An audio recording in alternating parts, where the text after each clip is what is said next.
Hello, I'm Mrs. Charity. Welcome to the Glorious Heritage Overview of Catholic Church History. Discover the amazing story of the Church together as a family as you color and paste your way through the timeline and printables, which you can find on our website. And now, let's move into our topic for today. Hello, I'm Mr. Charity, and welcome to the Glorious Heritage Catholic History video series. Today's topic is number 124, Pizarro and the Incan Empire. If you look on your timeline and summary question sheets, you'll notice that we are in the green time period, which we have named Revolt. If you don't have a timeline or summary question sheets, you can find them on our website. In our last video, we discussed Hernan Cortez and his conquest of the Aztec Empire in 1521. Today, the ruins of the Aztec capital city lie beneath modern-day Mexico City. But unbeknownst to Cortez, another powerful empire was flourishing in South America, in what is now Peru and its neighboring regions.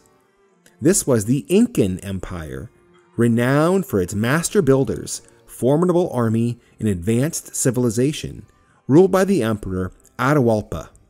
In 1532, Spanish conquistador Francisco Pizarro arrived on the shores of South America with a few hundred Spanish soldiers and some other men.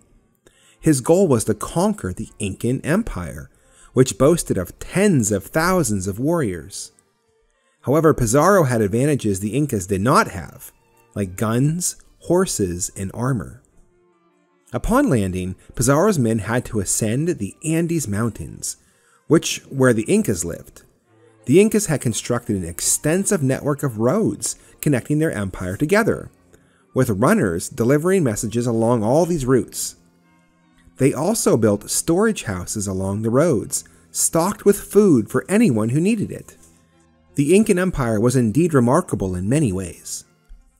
However, the Incas worshipped many pagan gods, just like the Aztecs, who were known for their cruelty and savagery. They also revered their emperor as a god. Pizarro believed that to convert the Incas to the Catholic faith, their empire first had to be conquered. After traversing the empire, Pizarro finally met Emperor Atahualpa in the stone fortress city of Cajamarca, high up in the Andes. Pizarro's men hid with their rifles aimed at the open square in the middle of the fort. When Atahualpa and his entourage entered the square in a grand procession, with the emperor carried on a litter, Pizarro and a Catholic priest named Friar Vicente de Valverde approached him with a Bible, demanding he convert to the faith. Unfamiliar with books, Atahualpa put it to his ear, and he heard nothing, of course, and in frustration he threw the Bible to the ground. This angered the Spanish, who opened fire, slaughtering the Incas and capturing their emperor. This single event led to the conquest of the Incan Empire. The Spanish demanded that Atahualpa gather all the gold from his empire, amassing a treasure that filled a large room. This made Pizarro and his men wealthy beyond their wildest imaginations. Years later, Peru became Catholic though, and the very first saint of the Americas, Saint Rose of Lima, was born there. Now Mrs. Charity will explain how the Incas were terrified of Spanish horses and weapons. Hello, I am Mrs. Charity. The Incan Empire was rich in gold, but the Incas did not understand its practical uses. They crafted pagan statues and jewelry from it, while the Spanish used metal to forge armor and rifles. The Incas were terrified of Spanish technology, such as guns, swords, and armor, which they could not comprehend. The Spanish horses also struck fear into the Incas, who had never seen such animals before. This fear of Spanish technology and horses made it easier for Pizarro to defeat the Incas. Welcome back. Now let me tell you a story about Atahualpa and his meeting with Pizarro in the stone fortress city of Cajamarca. The air was thin and crisp high up in the Andes, and my heart pounded in my chest as we waited in the shadows of the stone fortress of Cajamarca. The sun was beginning to set, casting long shadows across the square. We had hidden ourselves well, our rifles trained on the open space where the Incan Emperor Atahualpa would soon arrive. I glanced at Captain Pizarro, his face a mask of determination. Beside him stood Friar Vicente del Valverde, clutching his Bible. The tension was palpable.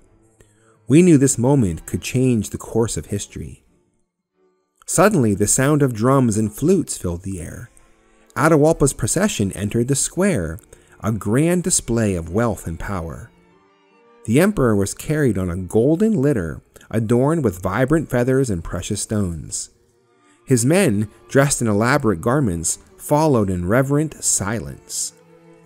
As they approached, Pizarro and Friar Vicente came forward. The friar held out the Bible, speaking in a firm voice, demanding Atahualpa accept the Catholic faith and the sovereignty of King Charles V of Spain.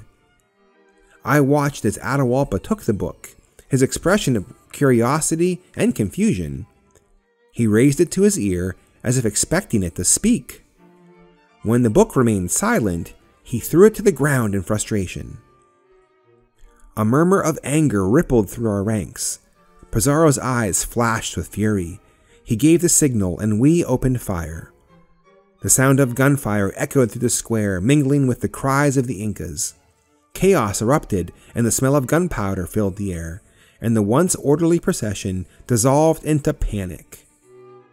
In the midst of the chaos, Atahualpa was seized.